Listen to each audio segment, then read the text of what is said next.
Now you're welcome along. So our next guest has announced his retirement, Kilkenny Hurler. From 2011 to 19, he played in 49 of Kilkenny's 50 championship games, which is quite the record. Four-time All-Ireland winner, four-time All-Star, 3 national leagues, and he has called it a day. Paul Murphy, you're very welcome. How are you doing?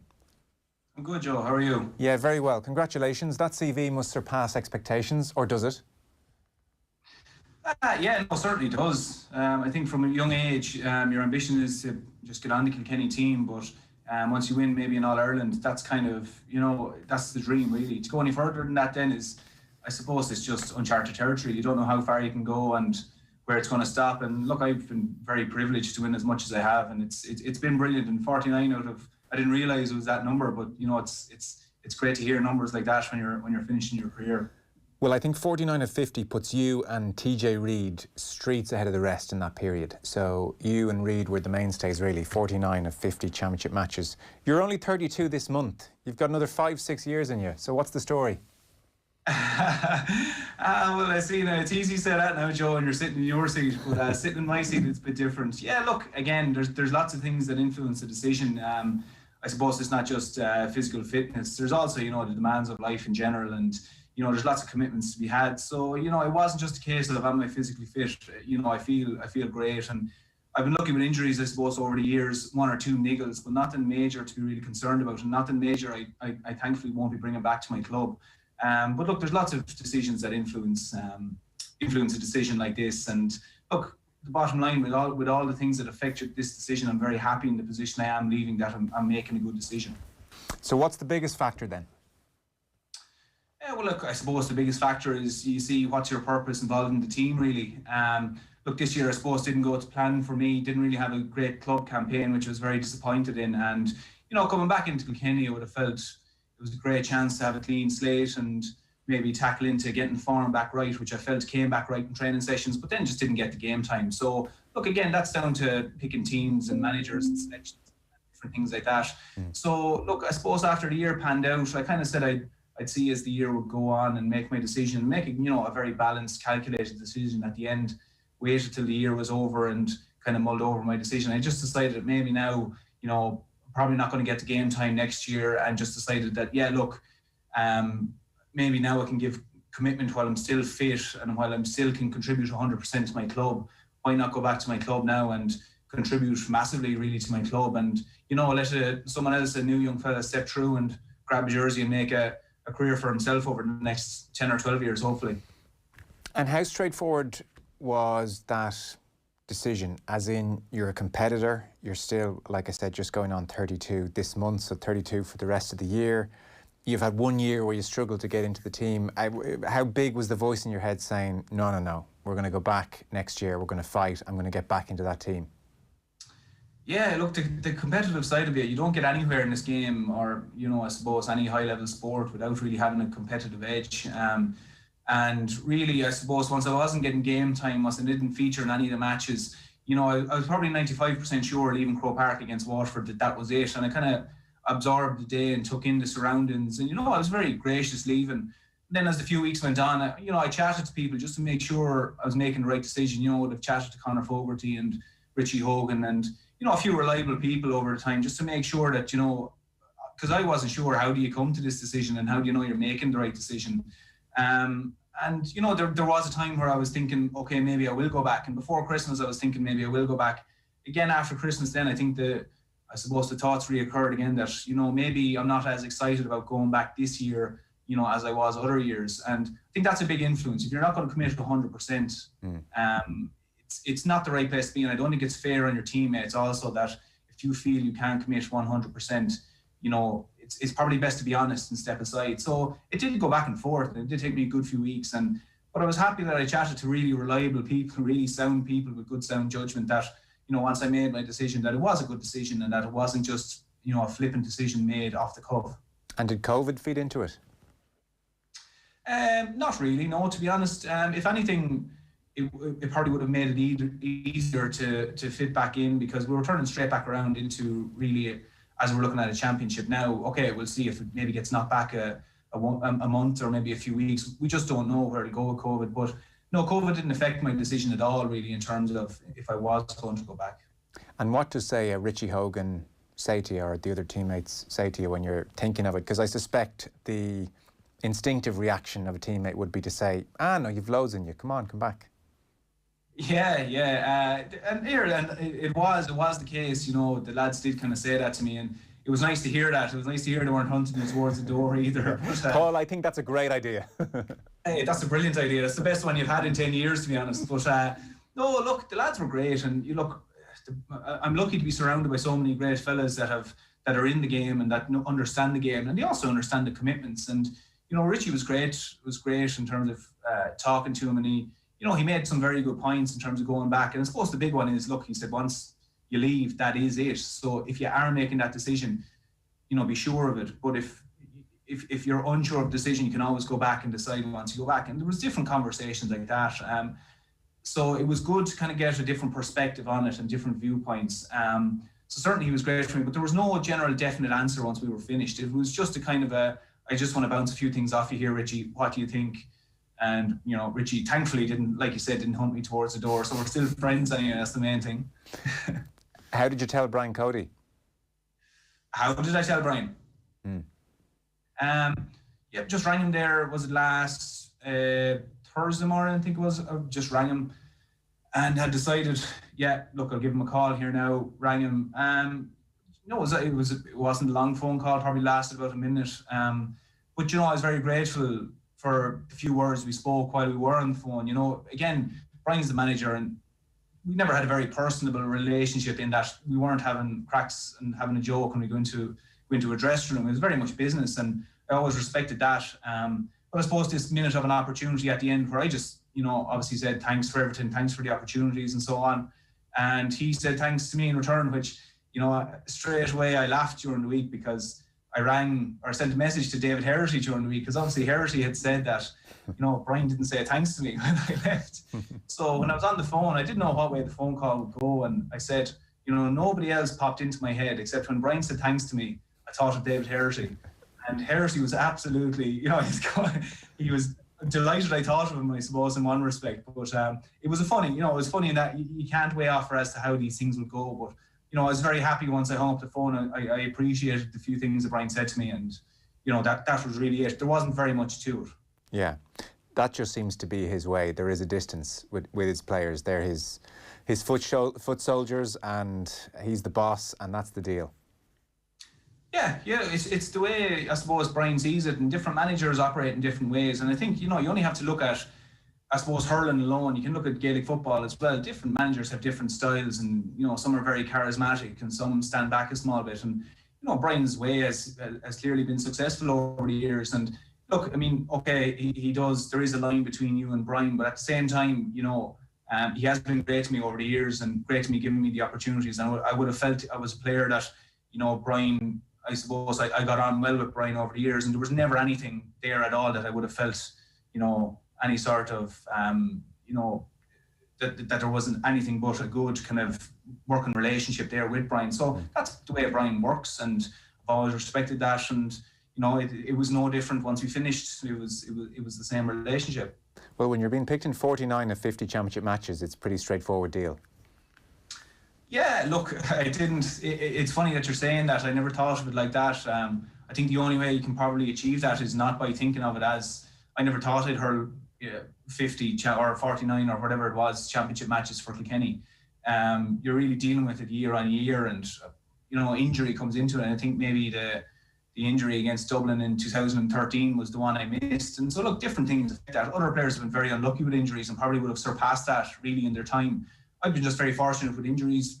Been very fortunate, I suppose, with form. A lot of that is down to myself and working hard. But it's great to be able to walk away saying I was involved that much. And I suppose to be said in the same sentence as TJ Reid doesn't mean I'm as skillful as him, but it's great to see that there is a sentence that you can put Paul Murphy and TJ Reid in the same sentence. So I may hold on to that. I can tell my grandkids that anyway. Absolutely. So in 10 years, a lot of ups and downs. Say for Cody, first of all, and I want to ask you about your teammates and some of the years, but say for Cody, is there an example of him standing by you or being good to you or helping you out in your life in some way? And then equally, is there an example of you getting on the wrong side of Cody somewhere along the line? I suppose being good to me. He was always very understanding of my job in the Defence Forces. We all have jobs, I think, that as amateur sports people, as it would be, that, there's crossover and there's days you can't go to training and there's days that, maybe you can get a bit of leverage at work. And thankfully, the Defence Forces and Brian have been great to me over the years. So Brian was very understanding in terms of my job, and even the likes of, I went overseas twice within my career, and he was understanding that, look, I'm going to miss a league campaign. But he was understanding the reasons I had to do this, that it was for my professional development and for my career. So he never held that against me, and it was brilliant. Stood by me, I suppose, in 2014, we hurled Galway up in Tullamore, and Johnny Glynn, I think it was marking Johnny Glynn towards the end of that match, or the second half or so on. And Johnny got a few balls, and, things didn't really go my way for the last half hour of that game. We got a draw, and we had to go back up and play him the following week. And, Brian just took me aside leaving the dressing room and said, look, that was one game, half an hour. You can go back out the following week and you're capable of great things. And it was probably 15, 20 seconds. But, it was a launch pad really for me to go back the following week. I think I caught the first ball against Johnny Glynn, which is, again, no mean feat. He's a great player, very strong in the air. And I think the fact that Cody kind of gave me that little bit of a talk afterwards in the dressing room was the launching pad. So he certainly put the arm around me at times. I don't think I ever got on the bad side of him, to be honest. My attitude towards training, I always loved training. I always loved making the sacrifices and loved hard training sessions and not giving up in training. So I think I appealed to Cody in that regard. I don't think I can't remember an incident where I got on the bad side of him or where he had to pull me in or say anything like that. So there was never anything in that regard. Yeah. There was any bad experience or that, that he had to give me a clip around the ear to maybe get down a peg or two. Herity is listening at home right now, muttering teacher's pet to the radio, I hope you know.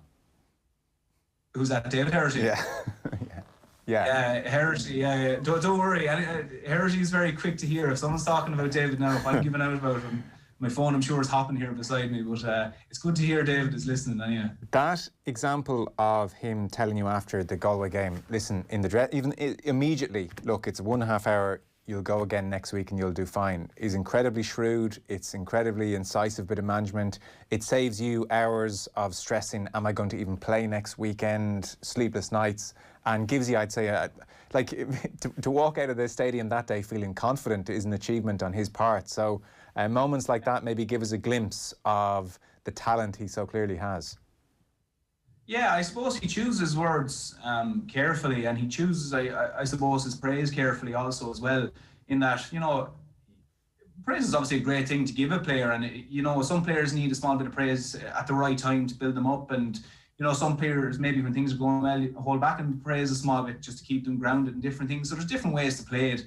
I think, obviously, because at that time he was, Cody would have a way of standing back from players that, because he even gave me 15 seconds there of saying, look, it's grand.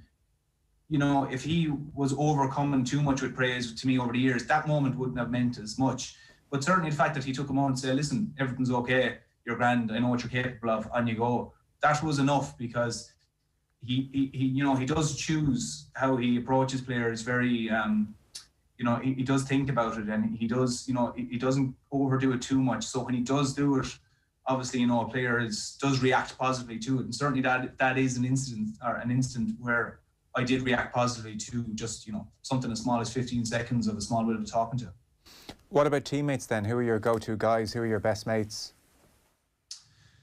I look, over the years, I've been privileged to have great teammates who've taken me under their wing. I think the likes of, in the earlier days, I was surrounded by great backs in the earlier days, which is brilliant. Jackie took me under his wing fairly quickly. The first night I went in training, Brian Hogan, I booked with Brian Hogan for the first night, and I texted Brian later to tell him actually how nervous I was that night, the first night I went in as an adult. And here was Brian Hogan, 6'4" or 5" at the far side of the pitch, flaking balls at me. I was very nervous, but Brian took me under his wing, and Tommy and Jay, they all did really. So the whole way along, I never felt that there was any pressure on me, because these were the fellas, the crowds were looking at JJ Delaney or Tommy Welch or Brian Hogan. So they were great to me in that way, and they took the pressure off me, and I could just hurl away. Further along, I've been very lucky. I've hurled with the likes of TJ and Richie since I'm, 11 or 12 between schools and different things. Got great friends with Conor Fogarty and different lads, but there's so many lads I could keep naming. So many phone calls even this week, the likes of Walter Welch and Joey Holden and all these fellas who, I've soldiered with for years. And you couldn't pick out any one person in particular, but certainly at my earlier days, the likes of Jackie would have certainly taken me under his wing. And thankfully, I was always surrounded by fellas who, just great friends. And that's really all it was. You never needed someone to, make a project of yourself. It was just that they were good friends, and that made the whole situation a lot easier and the journey brilliant, because you were just enjoying it with your friends, really. Any messages land with you this week that meant a lot? Yeah, again, I suppose it's it's very humbling, the messages I've received this week. Very unexpected, to be honest. I expected, wanted to say my few thanks and just get my acknowledgements out there, because again, you don't feel you've gotten to this stage without other people.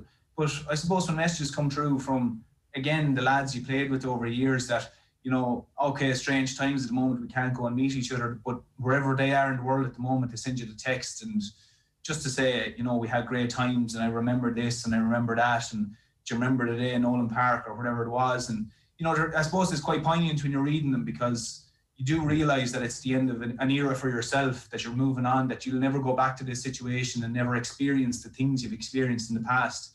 So I think really past players and so on. But again, I've received messages from ex-coaches, the likes of Mickey Welsh, who I had under 21 in Kilkenny, and really first person to play me at corner back, and different people. Martin Fogarty got onto me, Derek Ling, different people. So I think the lads you experienced the big days with, and the bad days with, especially as well, the days where you wanted to just hide away from the world, and that they were there with you on those days. Now it's great, and we're all, I'm getting the pat on the back, heading away, but it's nice to hear from them people, and hear, I suppose, memories you had from 10 years ago up to the present day. Yeah, take a few screenshots. They're lovely messages to have, and we're probably not quick enough to tell each other how much we respect each other at times, or how much journeys together have meant to us. So it's a lovely thing to have. I saw in your statement that you put out, I got a real sense of perspective from you as well, and that you had your attitude to your sport in a good place. Like for many, it's an obsession, it's the be-all, it's the end-all, it's number one by a considerable distance, whereas, you've been on 3 tours with the Defence Forces. In your statement as well, you mentioned your late father, Tommy. I hadn't realised he was your late father. So sport, I suspect you had it in a perspective on good and bad days. Yeah, look, sport has been brilliant for me, and again, it's kind of more like, I grew up, I said at the start of the statement that it's been my dream for as long as I can remember, and that's, that's not, said flippantly. That is, very true. I grew up in Danesfort. My dad is a former county board chairman, and, ever since I can remember, I was going up to Danesfort and I was into the pitch, and, they were the fellas that I held as, superstars, because there were the lads you could see during the week that you could go up on Tuesday night and watch these fellas.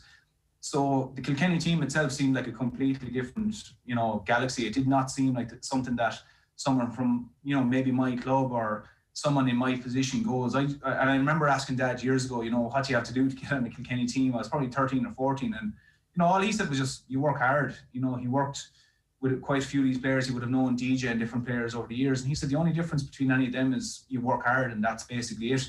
So the fact there was never any barriers put in front of me. I was always told you can get on a Kilkenny team if you want to get on a Kilkenny team, if you work hard enough. So it was kind of woven into me a bit more than just a simple thing of, I'm pucking a ball around for Kilkenny and there's no sentiment involved. There was always sentiment involved, considering my upbringing. And the fact, again, to mention my late father, Tommy obviously passed away when I was 15. So, at that time we were a junior club in Kilkenny. We won the 2006 junior county final. It was the first time, I think, in over 70 years our club wasn't junior. So coming from that stage to maybe me finishing up the other day with now 4 All-Irelands and 4 All-Stars, if you told my dad back when I was 14 or 15 that that's where I would end up when I'm 31 going on 32, it's something to be extremely proud of, that you're able to say that, look, okay, he wasn't around to see it, but this is something you did, and it's something he certainly will be proud of. So there's lots of aspects involved in it, and it was always something that was, more than just playing hurler for Kilkenny. There was always something a bit more to it. Right, I didn't realise you were only 15. Did you try and think of him on match days, channel him, connect with him in some way, or was that too much to go near when you've bigger things at hand? No, no. Look, I think anybody who's been through a life experience like that, of course, it's always in your mind somewhere. But no, like a part of my routine, I just maybe head up to the grave a day, 2 days before the match, just passing by. You know, I'd call out home, visit the family just before maybe the Friday night or the Saturday before a match. Say the match was on a Sunday, and yeah, I just stick my head into the graveyard, just go up, quick acknowledgement, and just say a few words and head on. But it was never a thing that engulfed me on match days. You know, I mean, I think you can get too emotional really on match days, and okay, obviously some days are different to others, but certainly, look, you're there to play a match, you're there to play a game, and it's also important to bring a little bit of emotion to it, to bring your pride to it, and bring all those different things. But at the end of the day, you also have to stay calm and stay cool. Remember, you're here to play a game. You're here to, function as a player. You're not here to, I suppose, make sure everybody in the crowd rises to their feet and that you play in a completely emotional game. You're there to be very clinical, and you're there to do the business as well. So there's always little aspects you draw on. Certainly that was an aspect I did draw on, and you'd bring it to match day and be proud, but it wasn't an aspect that engulfed me or that I felt. I think it would become too much of a pressure if you bring it on yourself too much, that this is the only reason you're here. If you draw from different experiences and have a few different motivations, you'll never actually be stuck. You'll never have to go to the well to find motivation if it comes from a few different areas in your life. And don't let certain situations engulf or be the only reason you're playing. Yes. No, that's probably a wise approach. It would be too much if you went out every day saying, I'm doing it for him. That's a lot to carry. What effect do you think it had on you, his passing so young? Like that, yeah. Sorry? Technology let us down there. I was asking, what effect do you think it had on you, his passing when you were so young?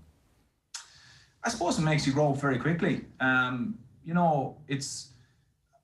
think people who are lucky enough not to experience, I suppose, a tragedy when they're younger, as that really was for him to pass away at a young age, it makes you grow up a small bit quicker. And I suppose you realise that, when things are good, be grateful for when they're good, and be grateful when people aren't sick, and be grateful for the good things you have. It gave me a huge sense of gratitude growing up. Once things got back to normal, and everything comes back to normal eventually, I was always grateful. I was always grateful that, I got to hurl minor for Kilkenny. Or let's say when I won an under-21 All-Ireland, I always had a huge sense of gratitude that I've been afforded this opportunities, because you don't know what's around the corner. So it very much, I suppose, made me grow up quite quickly and realise that, you're going to have to, I suppose, be a small bit hardier now in life and take on a small bit more responsibility, and a few different things in that regard. I didn't know what it would lead up to down the line in terms of what life choices I would make or might have to make. It's hard to tell someone at that young age how it will affect you in 5 or 10 years' time, but it certainly makes you grow up very quickly. And again, I look back and say, look, it's important also to be grateful now. When things get back to normal, be grateful for what's here now and all the great things you have. And so I'm always very grateful in that regard because of the life experience I've had. That's an amazing attitude, because gratitude is not the first word I would expect you to say on the back of going through something like that. But you've explained it perfectly, so I totally understand where you're coming from. And was that very sudden, his passing? Was it kind of bolt from the blue in your life? No, it was really, I suppose, he was sick from when I was quite a young age. I don't actually know what age I was. I was possibly 4 or 5 when I was actually diagnosed with cancer.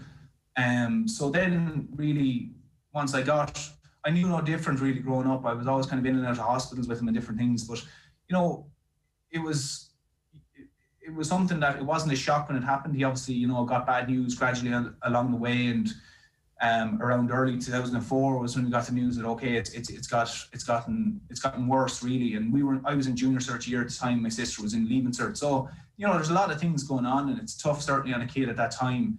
But it wasn't unexpected. It was obviously, unfortunately people have experiences with cancer, and it's going on today as we speak, and it's a very unfortunate thing to go through. But it wasn't unexpected at the time, but certainly unfortunate. Yeah. No, it's incredibly tough. I guess an extra resonance then if you and your sister and your mum hopefully are in Croke Park for some of those good days. That explains the gratitude. Yeah, absolutely. My first All-Ireland really was 2011, and winning that was, I think afterwards it was actually quite funny.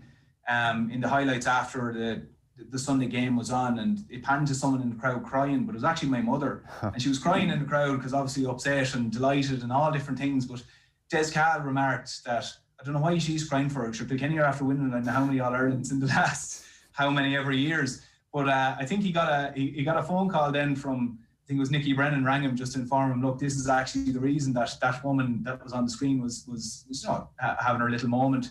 And it was great. Des actually rang my mum afterwards saying, God, I didn't know that was the situation. But yeah, certainly even for my sister, for my mum, again, for them to see this dream kind of come to fruition was huge, and we did enjoy the big days because of that. We did enjoy, savouring those moments and savouring how much, Tommy would have loved to see these moments. So it was, again, we really enjoyed those moments, and we try to, immerse ourselves in them and take them in as much as we could when we could. I guess in that way, he's a big part of your career and all that you did and all the big days. Geez, your poor mum. What are the odds the camera picks her out at that bloody moment?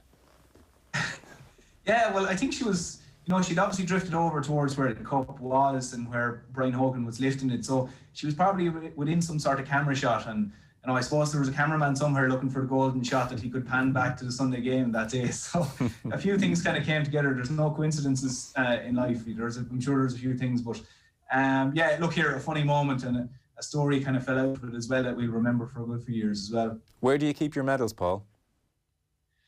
I don't know, Joe. They're somewhere anyway. I don't. Not that I'm disrespectful to medals by any means, but certainly when I collected them, you don't collect them on obviously All Ireland final day. There's a you'll have your night maybe a few nights later in Langtons or wherever it is, a few months later in Langtons, and you get your medals. You go up on stage, you get your medals, you walk away, you have a look, and you obviously enjoy it. But I was always lucky. My mum would go to these events and I'd hand her the medals because I'm going back to the bar to get a pint or whatever it is. So the medals would be taken home safely that night, and I'd never asked where they were put. They were always kept safe. But I was saying during the week that we got a bit of a fright. I'm lucky enough now. My sister has a son and daughter at the moment, and there's a jewellery box that looked a small bit too full there one of the days, and my sister opened the jewellery box to find maybe a 2012 All-Ireland medal sitting in the middle of it. So someone's getting enjoyment out of it somewhere, Joe, but I think we're going to have to keep tighter reins on them at the moment, because I don't want to have to go looking for them in 20 years and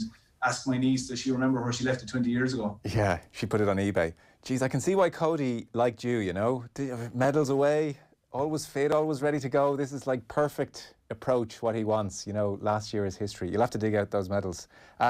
It strikes me, like, even just when you're casually listing off various players, be it TJ Reid or Richie Hogan or those lads in defence that you played with, it must have been an unbelievable experience at a full Croke Park, or even Nolan Park at times. That Tipperary match jumps to mind, when ye boys were in full flow and all the collective skill and attitude and power was harnessed, and the crowd was on your backs, and it was just, really pumping. I can just imagine how amazing that must be.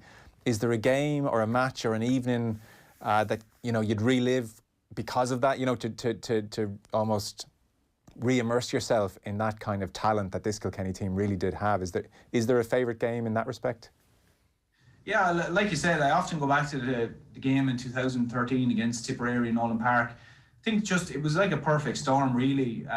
There was no medals on the line, there was no cups on the line. It was knockout hurling, which, we often hear people these days craving for this knockout hurling. But the fact that ourselves in Tipperary, who have competed up to that stage in so many All-Ireland finals and All-Ireland semi-finals and different things, that here we were now at a very early stage of the year, and it was, and also the fact that you were on home ground, be it Thurles or be it Nolan Park, the fact that, another element of pride comes into it again, that, whoever will beat us in Croke Park, Jesus, beat us in Nolan Park is unacceptable, and that's the way I'm sure they feel about Thurles. But that evening, there was a lot of things at play that evening. I had injured myself 2 weeks previous against Dublin, and I was on crutches up into maybe the week before it. Didn't break anything, but again, I suppose a bad sprain, and Henry hadn't hurled in so long. Henry hadn't hurled in maybe 9 or 10 months, but was involved in training, and there was lots of things going on. But that moment, I remember the atmosphere around Kilkenny was that night. It was a summer's evening, no cloud in the sky, and Kilkenny was wedged. I think the match was about 7 o'clock in the evening, but Kilkenny was absolutely packed from 10 o'clock that morning. People were around the streets, Tipperary, Kilkenny. The pubs were full. There was a kind of a carnival atmosphere in Kilkenny. And I remember we had to get a bus from the new park which is, maybe it's 800 meters or a kilometer. It's not much more than that. But because the place was so packed, the only logical way to get us to Nolan Park was by bus. And we just couldn't get through the crowds, had to get a Garda escort and all these different things. But when it came to the match, you know, it was 70 minutes of just every ball was absolutely fought for, and you know, players were straining themselves, players were getting injured. Yeah, I suppose you had the theatrics as well at the start of, you know, they announced that both myself and Henry were now part of the panel. Myself and Matthew Root were starting, and Henry was now on the bench. And I always remember we were stretching in the corner, and Henry, I think, was 27 or 28 that day. And they announced, the crowd hushed, and it was a dead silence for 30,000 people in Nolan Park. It was a dead silence. And when they announced number 28, you know, you couldn't even hear Henry Shefflin's name being mentioned because the crowd had erupted. I suppose cheers and boos or whatever, maybe the Tipperary fans, I don't know, but the place exploded, and it was just tension from moment one. But, you know, I feel for us that day that the fact that we got that win, okay, it's maybe not as special, obviously, enough for the Tipperary fellas, but for us that day, it was, you know, very much for a team who was, some players might feel that they were drifting towards the end of their careers. It was kind of a, you know, very much not a final stand by any means. We went out and won the All-Ireland the following year, but it was just this defiant stand of that, you know, we're here, do what you want to us, but we're not being bet. And, you know, seeing Jackie coming out with balls, exploding out with balls, getting fouled, JJ making a courageous block against Owen Kelly towards the end. And, you know, I remember just, I think it was Seamus Callan I was on at the end, and the two of us just turned to each other and just, I suppose, shake of hands and a bit of a hug, and we kind of laughed because it was just ridiculous the way the game had gone, that it was never a puck of a ball between, or but a puck of a ball between us. So that game for me was just, it was everything you get into it for. There was no medals on the line. It was just pride. It was, you know, everything you want from a match, really. So that was really the match that did for me. Oh my God, amazing description. You're making me hate COVID ever more, that description of Kilkenny and the sunshine heaving with people and the excitement and the buzz. Can't come back soon enough. Listen, I've taken up so much of your time. I mean, I had intended to talk to you plenty about your career as well with the Defence Forces. You are Lieutenant Paul Murphy as well as Kilkenny Hurler Paul Murphy. You were in Lebanon, I know, when COVID kicked off last year on the Israeli border, if it's not quite a border, but where they stand off anyway. So that's clearly been a big part of your life as well, and a career you enjoy, and I guess is going to be a big focal point for you now for the next however many years. Yeah, absolutely. You know, I joined the Defence Forces in 2008, and I suppose I was someone who left school not really knowing what they wanted to do. I had an idea I wanted to go to either Guards or the Defence Forces, and I suppose I had one or two more people around me at the time that guided me into the Defence Forces. And, you know, really, it's absolutely no regrets. I you know, joined as a private, went overseas to Chad very quickly, promoted to corporal. And I suppose in around 2018, really had a great year in that I got commissioned, or 2019 I was commissioned and made lieutenant. But, you know, I studied in minutes, and, you know, a series of different things that just the Defence Force has provided to me that has, you know, I suppose brought to my career as well as a hurler. And, you know, without hurling, I wouldn't, you know, have some of the characteristics to bring to the Defence Forces, and likewise the Defence Forces to hurling. But yeah, we kicked off. I was on my third tour of duty in Lebanon, just gone. Came back in July. Again, we were overseas for when COVID kicked in, and you know, we usually have leave rotations where personnel can come home for 3 weeks, and you know, they're staggered throughout the trip. And unfortunately, my leave block was cancelled, and you know, there was quite a few guys out there who didn't get home for 8 months, and you know, there's kids involved, and it gets quite tough then. But you know, we had a job to do. I was an operations officer out there. It's a very, you know, as we say, tense but stable environment out there. And you know, the work the Defence Forces has done in Lebanon, you know, for 60 years now, we have a big connections within the community out there. It's not just a case, like I was saying with the hurling, it's not just a case of you're out there and you're just on the surface doing a job. You know, there's places out there you see Kemil Falcha signs when you walk into shops in, you know, small towns in Lebanon on the Israel border, which have been, you know, have seen serious wars over the years and different wars. So, you know, the Irish do have a serious footprint in southern Lebanon. At the moment, you know, we have troops out there. We have a battalion out there at the moment. So the work continues out there. Okay, it's quiet, but anybody who knows anything about the Middle East knows that Lebanon is a big focal point for the Middle East. And, you know, peace and stability in Lebanon is vital for the stability in the Middle East. And thankfully, look, Ireland's part of that. Ireland has been a huge part of that. I'm very proud to have served in Lebanon, and you know, we've lost some great soldiers out there over the years. So be part of that tradition is as much pride for me as, you know, wearing the Kilkenny jersey. Yeah, no, it sounds like it. I might talk to you about that in a bit more depth at another stage in the future when you have time. And last point, I saw you getting married in December of this year. Is the plan? Yeah, it's the plan at the moment anyway. I suppose COVID is the only thing up in the air that decide possibly numbers. You know, I suppose we're lucky. We always had December 2021, myself and Aideen, as our date. So, you know, unfortunately, we've seen people push back their weddings into this year, and it's going to be a busy year, you know. So, hopefully, look, I mean, as things are clearing up now with vaccines, that people get to have their days. And look, there's bigger things and there's more important things than weddings at the moment. But look, we have our date penned off for the end of the year.